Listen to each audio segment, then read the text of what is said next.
Am კადრებზე, რომელიც ყოფილი უშიშროების არქივშია დაცული, კარგად ჩანს 1930 წელს, როგორ მონდომებით ანგრევენ ბოლშევიკები ეკლესიას. ეს დღევანდელი პარლამენტის შენობის ადგილია, სადაც 1897 წელს ბიზანტიურ სტილში აგებული ტაძარი იდგა.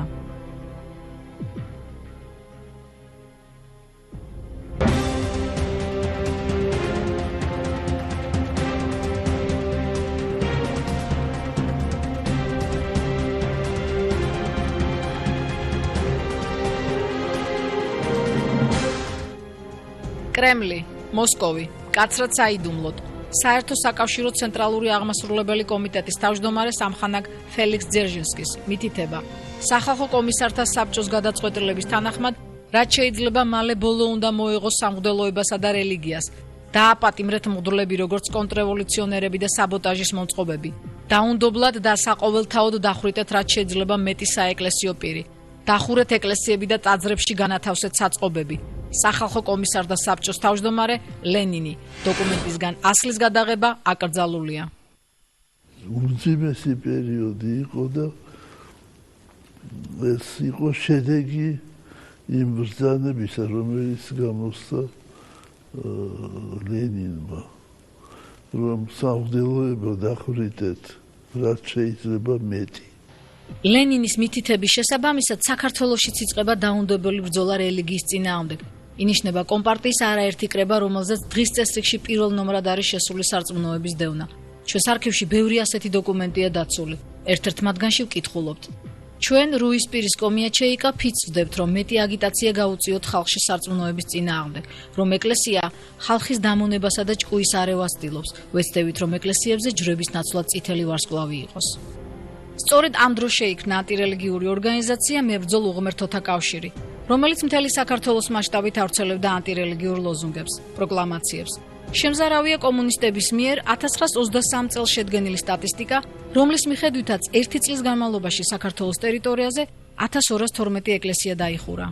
თბილისი 48, სენაკი 148, ზუგდიდი 78, ოზურგეთი 130, ფოთი 5, რაჭა 117, ლეჩხუმი 78, აფხაზეთი 5, ბათუმი 8, ქუთაისი 160, შორაპანი 147, ცხინვალის რეგიონი 60, გორი 78, ბორჩალო 5, ახალციხე 5, დუშეთი 3, სიღნაღი 78, თელავი 65. საბოლოოდ კი 1942-43 წლებისთვის საქართველოში სულ 15 მოქმედი ეკლესია და 30 სასულიერო პირი იყო. იხურებოდა ეკლესიები ზოგან საწყობად იყენებდნენ აი მაგალითად იბერიის ღვთისმშობლის ხატის სახელობის ტაძარი იყო გამოყენებული აბანოდ. ჩემ დროს უკვე გამოიყვანეს ეს აბანო და ახლა სიძველეს მიდის. სასულიერო პირების ერთ ნაწილს ძალით გაახტევინეს ანაფორა, დაუმორჩილებლები კი დახვრიტეს. აიძულებდნენ სამღვდელოებას რომ გაეხადა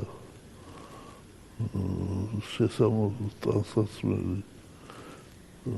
მაგალითად უწმიდესი და უნეტარესი ეფრემ მეორე გვიანბობდა ჩვენ რომ დაპატიმრებული ვიყავიო მეტეხის ციხეშიო და შვაღამის შემდეგ საათის 3-ზე 4-ზე მეძახიან დაკითხვაზე და ლავრენტი ბერია დაკითხავდა თვითონ. ლავრენტი ბერია მეუბნებაო, რომ შენ განათლებული ხარ, უნივერსიტეტი გაქვს დამთავრებულიო რა, რადგინდა ეს შესამოსელიო. სადმე ბიბლიოთეკაში დაგნიშნავთო და მე უთხარიო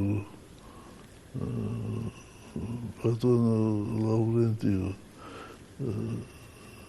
ჩემი შესამოსელი თქვენ ან სხვას უშლის მისმეო? არა, ის არ უშლის. მაშინ ვიქნები ასე. და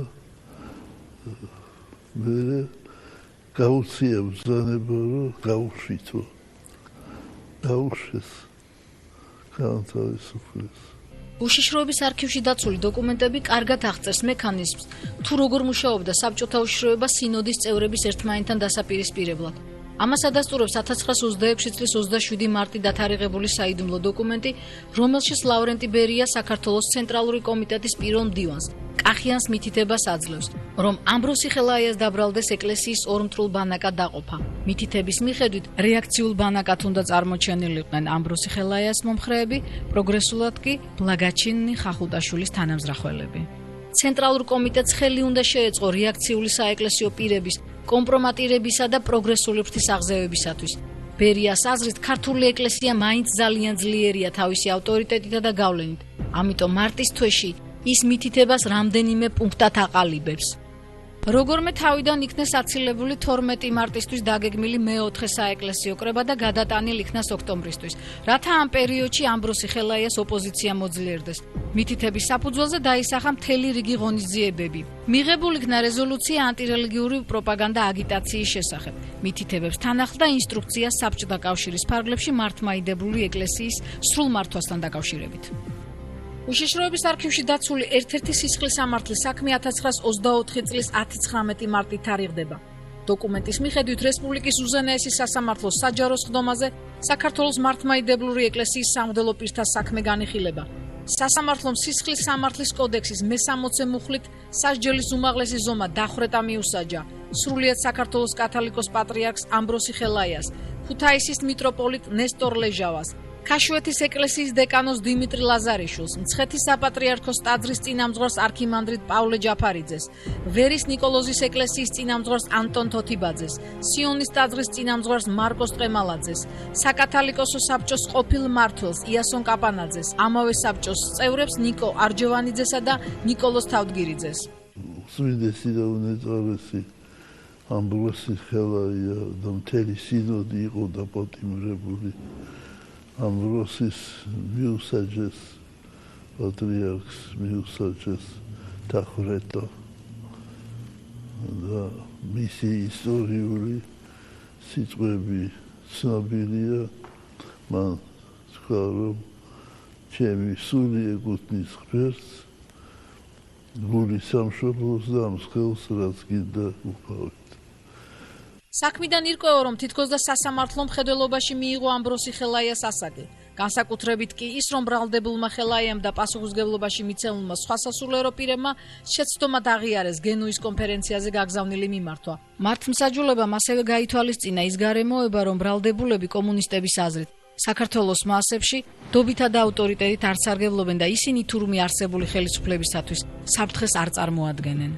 სხდომამ დაადგინა, რომ ამბროსი ხელაიას, კალისტრატე ცინცაძეს, იასონ კაპანაძეს, ნიკოლოზ თავდგირიძეს, იოსებ მირიანაშვილს, მარკოს ტყემალაძეს, ნესტორ ლეჟავას და პავლე ჯაფარიძეს სისხლის სამართლის სამოქალაქო კოდექსის მე-10 და მე-60 მუხლებით მიესაჯოს 9 წლით თავისუფლების აღკვეთა, სასტიკ იზოლაციითა და ქონების სრული კონფისკაციით.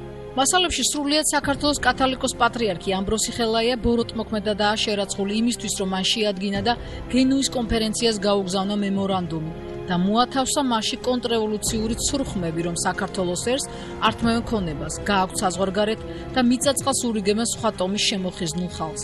ამის გამო მის სასჯელს 2 წლის ვადით გამასწორებელ სახლში მოთავსება დაემატა. განაჩენი საბოლოოა და გასაჩივრებას არ ექვემდებარება. მთელი საზოგადოება გამოვიდა და იცავდნენ პატრიარქს და მე იძულებული გახდა ხელისუფლება შეეცვალა 10 წლით დახვრეტა. შემდეგ სულ გამოუშვეს, აღარ შეეძლოს. მეტეხის ციხეში იმყოფებოდა. ეს აქედან წაიყვანეს და აქვე დაბრუნდა. ერთი კაცი იყო მხოლოდ აქ, მისი მდივანი, უსვიდესი და უნეწარესი ეფრემ მეორე სიდამონიძე, რომელიც იყო იმ დროს იგუმენის ხალისხში და იყო მისი მდივანი. ჩვენ მოვიძიეთ უნიკალური ფილმი, რომელიც 1922 წელს გოსფილმ ფონდის მიერ არის გადაღებული. დანიელ ჭონქაძის ნაწარმოების მიხედვით სცენარის ავტორი და რეჟისორი პერესტიანი სრულმეტრაჟიან მხატვრულ ფილმს სურამის ციხეს იღებს. ეს ფილმი იმითაა საგულისხმო, რომ მასში ეპიზოდურ კადრებში ჩანან იმ პერიოდის ცნობილი სასულიერო პირები. საქმე ისაა, რომ 1922 წელს საბჭოთა იდეოლოგიის გამტარებლებმა კათოლიკოს პატრიარქი ამბროსი ხელაია იძულები დაითანხმეს, რომ წყალკურთხევის ცერემონიალი მხატვრული ფილმისთვის გადაეღოთ. ფილმის ფინალისკენ კი ირკვევა, რომ სწორედ მღვდელია მკვლელი. ამით საბჭოთა პროპაგანდისტულ მანქანას დაუმორჩილებელი პატრიარქის კომპრომატირება სურდა. საბოლოოდ მას ფილმში მონაწილეობისთვის სინოდის ნაწილი მართლაც დაუპირისპირდა.